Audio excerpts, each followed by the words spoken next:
जय माता दी दोस्तों, स्वागत है आपका सनातनी दुनिया चैनल में, जहां हम बात करते हैं धर्म, आस्था और हमारी भारतीय संस्कृति की उन बातों की जो सिर्फ सुनने की नहीं बल्कि दिल से महसूस करने की होती हैं। आज का विषय बहुत खास है।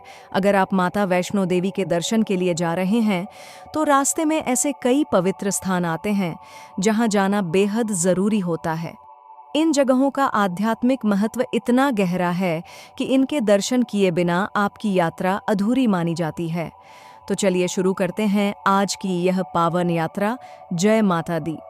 सबसे पहले बात करते हैं बाणगंगा की, जो कटरा से माता वैष्णो देवी भवन की ओर जाते हुए पहला प्रमुख तीर्थ स्थान है। कहते हैं जब माता वैष्णो देवी त्रिकूट पर्वत की ओर तप करने जा रही थीं तो उनके साथ भगवान हनुमान भी थे।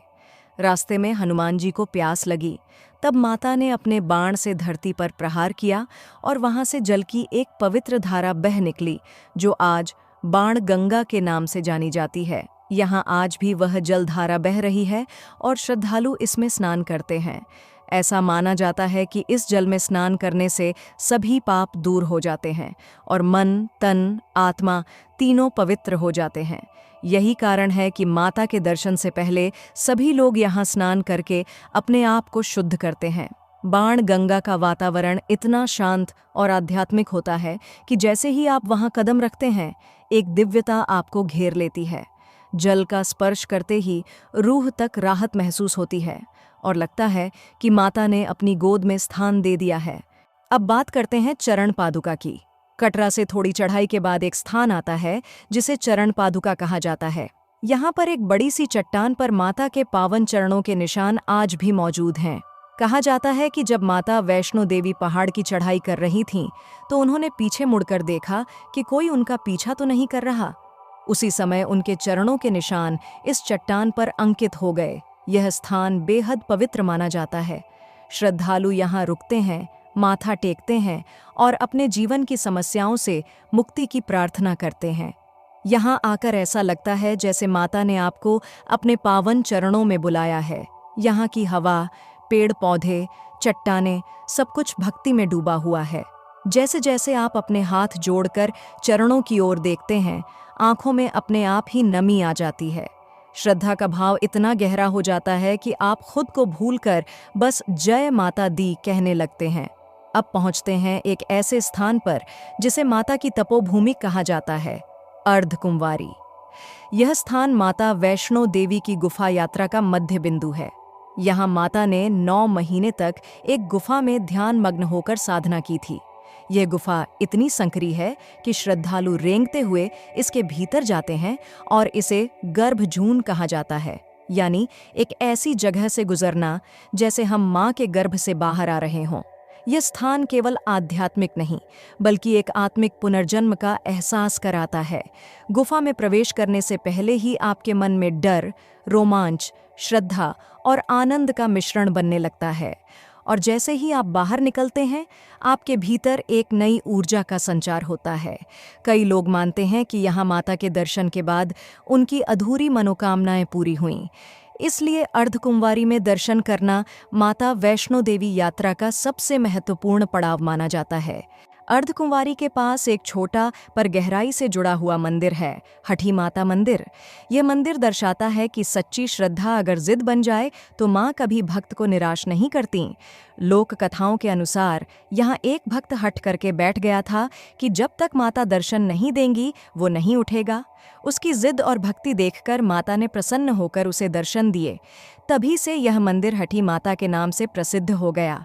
यह मंदिर दर्शाता है कि अगर आपकी श्रद्धा में दम है तो ईश्वर आपकी बात जरूर सुनते हैं। यहाँ लोग अपनी समस्याओं को माता के चरणों में रखकर व्रत करते हैं और विश्वास करते हैं कि माता जरूर उनकी सुनेगी। छोटा सा मंदिर, लेकिन ऐसा लगता है जैसे इसमें पूरी ब्रह्मांड की शक्ति समाई हो। यहाँ आकर सच्चे दिल से जो भी कामना की जाए वो अवश्य पूरी होती है, ऐसा मानना है भक्तों का।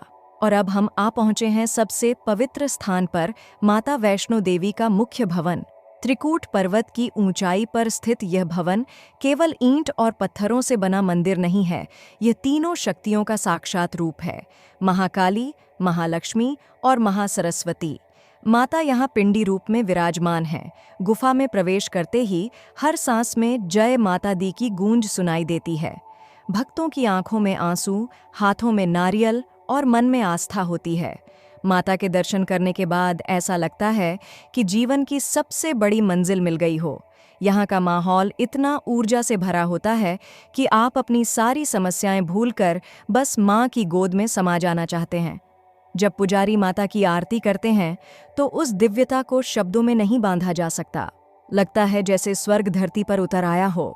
माता के दर्शन के बाद एक और स्थान है जिसे देखे बिना यात्रा अधूरी मानी जाती है, भैरव बाबा मंदिर।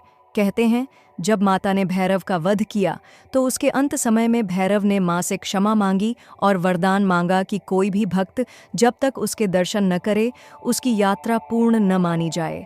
माता ने यह वरदान स्वीकार कर लिया, इसलिए आज भी हर भक्त माता के दर्शन के बाद भैरव बाबा के दर्शन के लिए ज़रूर जाता है।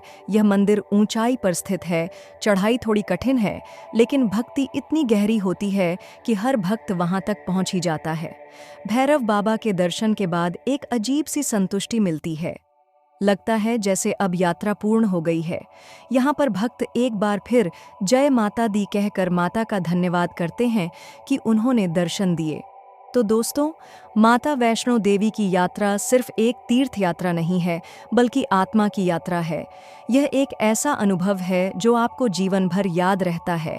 अगर आप इन सभी पवित्र स्थानों पर श्रद्धा और प्रेम से जाते हैं तो केवल माता के दर्शन ही नहीं, बल्कि उनके कृपा रूपी आशीर्वाद भी प्राप्त करते हैं।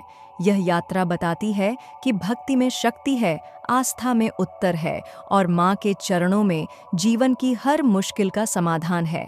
अगर आपको यह वीडियो पसंद आया हो तो लाइक, शेयर और सब्सक्राइब ज़रूर करें।